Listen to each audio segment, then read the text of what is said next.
Our guest on the show shares with us how we can use technology to bridge the digital divide in Africa. I believe technology can solve Nigeria's problems and it can improve our standard of living. I was born in the year that the Cameroon mountain last shook, and people felt it as far as Calabar, as far as Uyo. But incidentally, in the city of Uyo, when I was born, I was 2 months early. My survival ultimately depended on incubating, being in an incubator, which is a form of technology.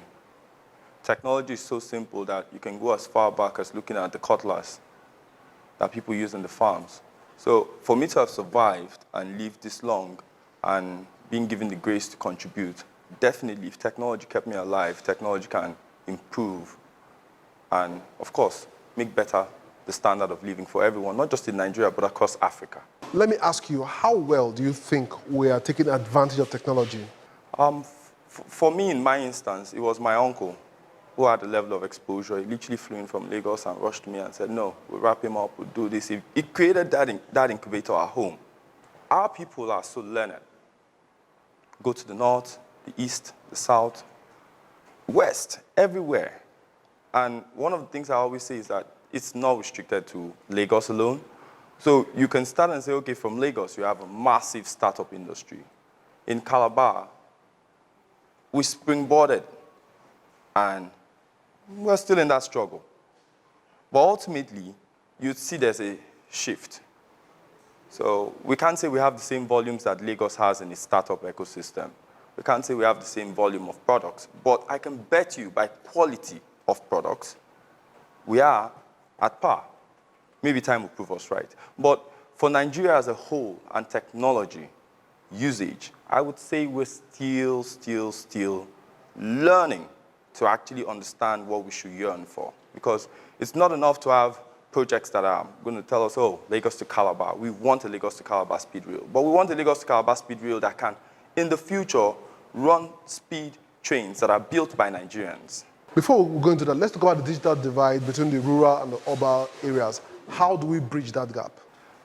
We have a lot of rural initiative programs at government level, but at practice level, you can say there's little.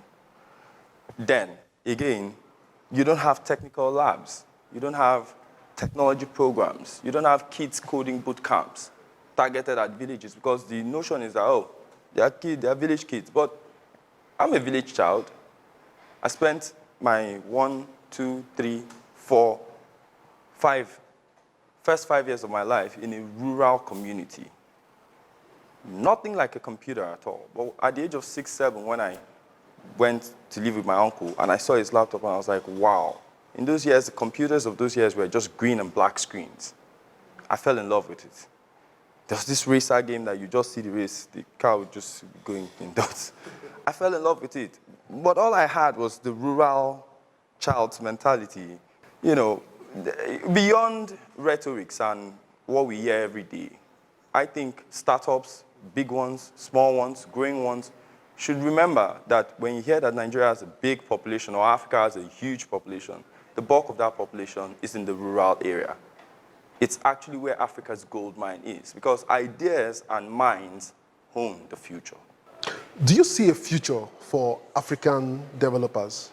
An African developer is a word that I would say is still, that word African developer, I would say it's a word that is still finding its definition. And the future for us would depend largely on how we define that word. Because an African developer to some people is someone who's building financial systems, or someone who's been working in one company where in VI, or someone who's looking for a paycheck that is somewhere somehow. But I think an African developer should be someone who has ingratiated himself and deepened their understanding of the African challenges. Because a developer is not just a programmer. It's not just a coder. A developer is a solutions engineer.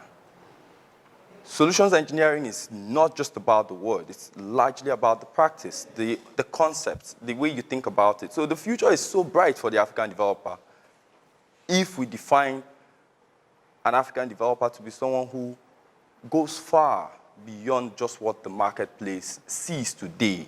Because today's marketplace, you'll be surprised, could be tomorrow's obsolete market. What problem are you trying to solve using technology? My core challenge I'm focused on is connectivity.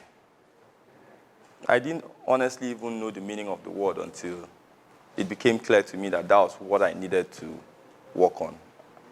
And with connectivity, our solutions, my solution, when I say our solutions, I'm talking about myself, the team, who I know are very confidently always with us, working with us, even though most times we don't have that much resource.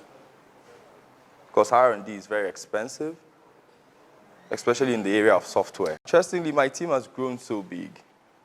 And in Calabar, I run free trainings for as many as, I've done this consistently for the last 4 years. And I can tell you, personally, I've single-handedly trained and supported close to about 60 young people in Cross River. Most of them from both universities. And my direct team I work with were at least over 12 of us. Well, like I say, most of it is never necessarily driven by earnings. Our focus is build that product of the future. In that case, share with us, what is the biggest support that you need today to help your solution scale? The biggest support I need is we as a people loving our own things, embracing our own solutions. We have a whole lot of young people using Western communication apps.